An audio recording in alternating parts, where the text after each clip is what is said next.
Bueno, continuando con nuestra jornada, vamos a hacer un breve repaso de los melanomas de cabeza y cuello, cuáles son sus características y qué tipo de manejo se pueden abordar. Empezando de que tenemos dos tipos de melanomas en cabeza y cuello, que son los melanomas cutáneos y los melanomas extracutáneos, que son básicamente los melanomas mucosos.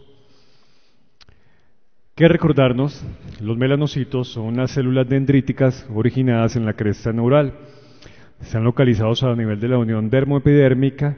Su función básicamente es la síntesis de melanina, que es la que hace la protección de la piel de los rayos ultravioleta. Los melanomas se originan básicamente por exposición intensa e intermitente al sol.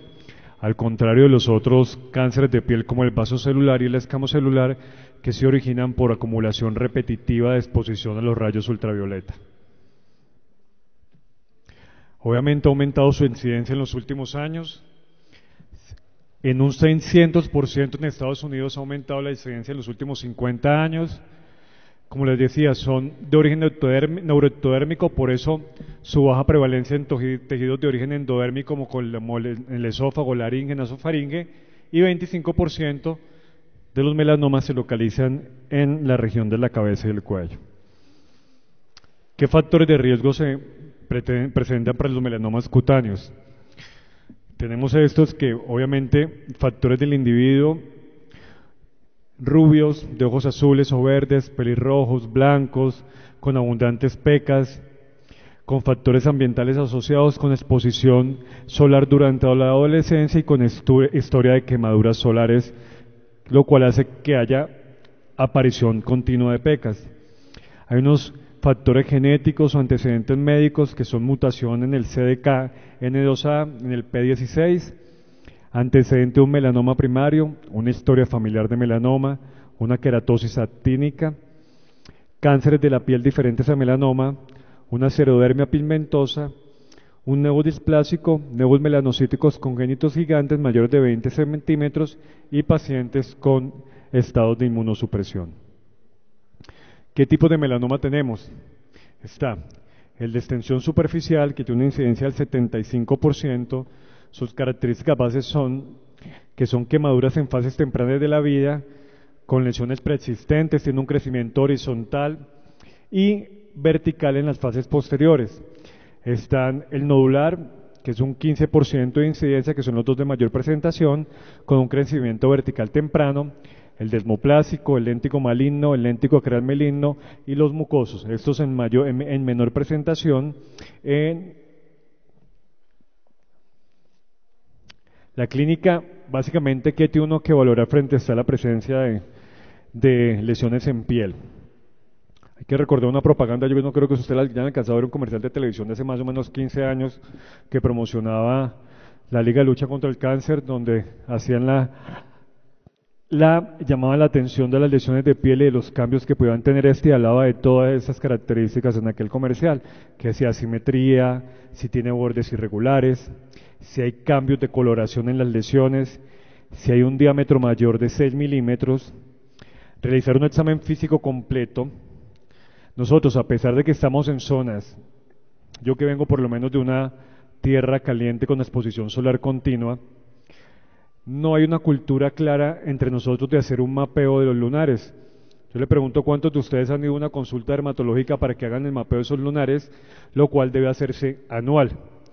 Esa consulta se hace, se identifican los lunares, se identifican las características y se tiene una historia clínica de estos lunares y se hace una valoración anual mirando qué características han cambiado y qué posibles lesiones son sospechosas, hacer un diagnóstico temprano o precoz o en fases inclusive antes de la presencia del melanoma. Las lesiones sospechosas requieren hacer una biopsia de espesor completo con márgenes de 1 o 2 milímetros para hacer una biopsia recepción, y hay que tener en cuenta en la clínica si hay signos de metástasis a distancia. Las metástasis básicamente se pueden dar a pulmón, a hígado. ¿Qué signos hay de compromiso de órganos a distancia podemos tener? Esta es una lesión que vemos en una paciente localizada en el párpado inferior y en la región malar derecha. Se habla siempre de los compromisos de los tumores de piel como melanoma, escamo celular, vasocelular, de dar unos márgenes adecuados dependiendo de la extensión y la profundidad de la lesión. En cabeza y cuello es casi que imposible dar unos márgenes grandes y adecuados por la proximidad a estructuras vitales, porque el espacio donde se trabaja es muy pequeño, entonces casi siempre no se logran dar unos márgenes adecuados en el tratamiento de estas lesiones. Esta es la clasificación TNM, el T, que no me voy a detener a leer, lo que se lo pueden consultar en cualquier libro. Hay que tener en cuenta que el T aquí se basa básicamente en el espesor de la profundidad de la lesión.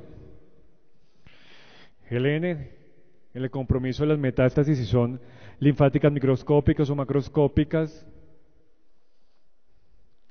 Y el M, que son las metástasis a distancia, entonces 3M, cuando el M1 va a piel, tejido subcutáneo, nódulos linfáticos a distancia, pulmón o metástasis a otros sitios viscerales con elevación de la LDH. Que tener en cuenta que esta elevación de la LDH es un criterio ya de mal pronóstico en los pacientes con melanoma. Estos son los diferentes estadios que se tienen de acuerdo a la clasificación del T, del N y del M, que son importantes definirlos para poder saber qué tipo de manejo vamos a dar. Factores pronósticos según el estadio. En estadios 1 y 2 es importante mirar el espesor de la lesión, la ulceración y los niveles de CLAR. Estos son los 5 niveles de CLAR definidos. CLAR 1 dice que es confinado a la epidermis. Recuerda que tenemos dos tipos de clasificaciones. En el TNM de acuerdo al espesor de la lesión, en el CLAR de acuerdo a las capas de la piel. CLAR 2 atraviesa la unión dermoepidérmica, el CLAR 3 la dermis papilar, el CLAR 4 la dermis reticular, en el CLAR 5 ya un compromiso más allá de la piel con compromiso del tejido graso subcutáneo.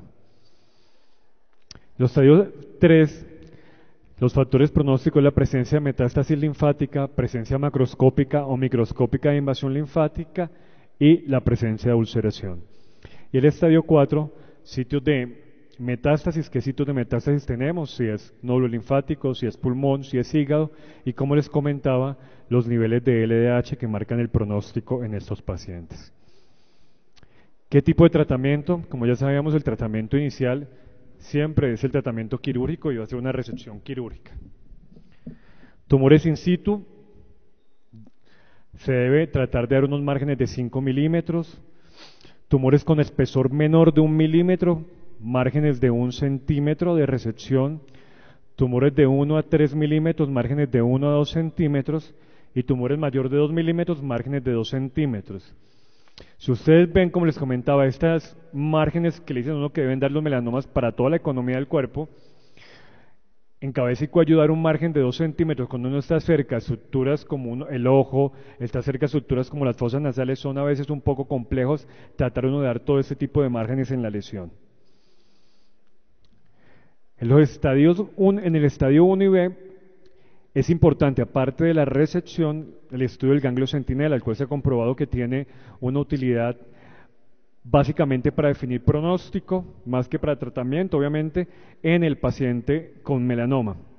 Los estadios 2, se hace la biopsia del ganglio centinela y además se hace la resección con un margen de 2 centímetros. Los estadios 3, aparte de esta resección igual de 2 centímetros, se hace un vaciamiento ganglionar acompañado. Ya les vamos a ver más adelante qué niveles son los que se deben realizar del vaciamiento de acuerdo a la localización del melanoma en la cara o en el cuello. Y los estadios 4, básicamente hay que hacer un tratamiento individualizado. Ya son estadios con metástasis a distancia, se tiene que definir qué tipo de quimioterapia se puede dar, qué inmunoterapia usar, a qué dosis, por cuánto tiempo y cómo hacer la combinación con la quimioterapia. Esta es la misma paciente que veíamos. Como ven, dar uno un margen pegado al párpado inferior sin hacer una alteración del globo ocular es un poco difícil. Se hace una resección y se avanza un colgajo estilo Mustardé para el cierre del defecto infraorbitario. Otro tipo arma que tenemos en nuestro tratamiento de estos pacientes, ganglio centinela, como se hablaba, es ampliamente extendida para la detección de micrometástasis. Aporta información, como les dije, para el pronóstico, pero no ha cambiado en nada la supervivencia al usar esta técnica. Es eficaz solo para mejorar el control local de la enfermedad, pero no ha habido cambios en la supervivencia. La disección cervical. Todos los pacientes con melanomas localizados en la región de cabeza y cuello que tengan metástasis o adenopatías positivas clínicamente o histológicamente se deben acompañar de una parotidectomía superficial. Si son melanomas localizados en la parte superior del cuello, cara y cuero cabelludo anterior a los oídos, se deben hacer parotidectomía y disección de los niveles 1 al 4. Cuello superior y región posterior del cuero cabelludo a los oídos, la disección ganglionar debe ser de los niveles 2 al 4, y lesiones cercanas al oído y en el cuero cabelludo, la parotidectomía aparte del vaciamiento completo con los niveles 1 al 5. La radioterapia como tratamiento único ha demostrado no ser efectiva.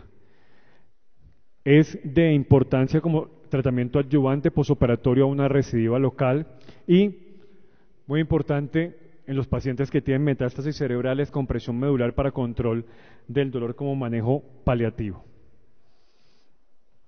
La quimioterapia, como les hablaba, como tratamiento de estadios avanzados, no me quise aquí ni referir a qué tipo de medicamentos, igual que la inmunoterapia ni las dosis, porque como les dije, son tratamientos individualizados que, de acuerdo a cada paciente, se deben ajustar este tipo de tratamientos y son básicamente dados un poco con intención curativa y la gran mayoría con intención paliativa para tratar de controlar a estos pacientes. El otro tipo de melanomas que tenemos en la región de la cabeza y cuello son los melanomas mucosos o melanomas extracutáneos. Los melanocitos se encuentran en las mucosas de todas las personas, sean blancos, amarillos, negros, siempre vamos a tener melanocitos de igual proporción, igual cantidad en las mucosas. El 20% de todos los melanomas de cabeza y cuello son melanomas mucosos, o sea, tampoco son infrecuentes. En el aparato respiratorio superior se encuentran este 56% los melanomas mucosos de cabeza y cuello y en cavidad oral el 46%. Y los de cavidad oral, el 80% están en paladar duro y encía superior. ¿Qué características tiene cuando son los melanomas mucosos de cabeza y cuello? ¿Cuáles diferencias hay? La proporción, los melanomas mucosos es del 1% y los cutáneos del 95%, o sea, la gran mayoría de los melanomas son cutáneos. La distribución geográfica de los mucosos en lugares donde la incidencia de melanomas cutáneos es baja y de los cutáneos en lugares donde la incidencia de melanomas mucosos es bajo, cambia. Razón femenino y masculino, es casi lo mismo en ambos, solo un leve predominio femenino en los melanomas cutáneos. La edad de diagnóstico de 60 a 80 años en los melanomas mucosos, aunque se puede diagnosticar en pacientes más jóvenes, y los cutáneos, cuarta, quinta década. Hay lesiones precursoras, en los cutáneos están los neodisplásicos y en los mucosos las hiperplasias melanocíticas con atipia, la melanosis, las lesiones pigmentadas congénitas. Los otros son los otros tipos de características como enfermedad avanzada a nivel locorregional. Obviamente, casi siempre, en gran proporción, los melanomas mucosos son diagnosticados por aparición de una metástasis cervical. ¿Por qué razón? Porque son de aparición o rinocino-nasal o de aparición en paladar duro o encía y no son fácilmente detectables a la visión del paciente sin síntomas y lo que consultan básicamente es por una metástasis cervical o una metástasis a distancias. Tiene una presentación melanocítica del 33%, como le decía, diseminación regional al diagnóstico del 5 al 48%, diseminación a distancia del 4 al 14%, su rango de recurrencia local es mayor comparado con los melanomas cutáneos, la diseminación a distancia es mayor y, como ven, el pronóstico y la supervivencia es mucho menor comparado con los melanomas cutáneos. ¿Qué clínica tienen los rinosinonasales? Básicamente el paciente consulta por una obstrucción nasal unilateral, epístasis, dolor. Cuando están en estadios avanzados el paciente se le ve una masa que protruye por la nariz, diplopia, por compromiso a nivel de la órbita, hiposmia, deformidad facial y proptosis por compromiso posterior en la órbita. Después una tomografía aquí con un gran compromiso del espacio sinonasal, comprometiendo la órbita y haciendo una ligera proptosis en la tomografía de esta paciente. En la cavidad oral son masas pigmentadas asintomáticas. El paciente en estadios avanzados puede referir maloclusión, ulceración y presencia de disfagia por masas y por esta misma ulceración. Como ya hemos hablado, la diseminación regional se presenta hasta en un 50% de los casos.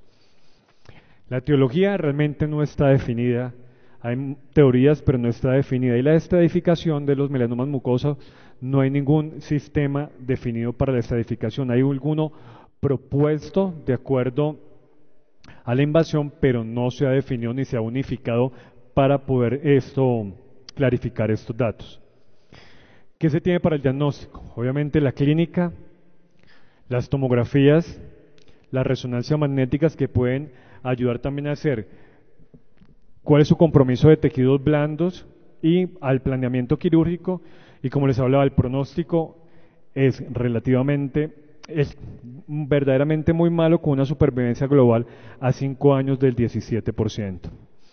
Entonces, de importancia y de concluir con referente a estos datos. Siempre no olvidarnos de examinar la cavidad oral. A veces nos enseñan de eso mucho más los odontólogos que lo que nosotros hacemos como médicos generales. Cuando un paciente consulta por una adenopatía que tiene características malignas, como primera instancia acordarse de pedir la ecografía, hacer un examen completo de la región de la cabeza y el cuello, inicialmente en un consultorio, examen de cavidad oral, y con exámenes más a profundidades, con exámenes endoscópicos o ayudas diagnósticas como la tomografía. Ser muy acuciosos con el diagnóstico, porque realmente de esto depende el pronóstico y la sobrevida de estos pacientes. Los tratamientos son quirúrgicos. Los vaciamientos solo se realizan si el cuello es positivo o con nódulos con criterios sugestivos de malignidad, y la radioterapia se deja para pacientes con bordes positivos, con presencia de metástasis a distancia o inclusive en recidiva. Esos son diferentes tipos de autores que han publicado de diferentes tipos de tratamiento, y la supervivencia media 5 años.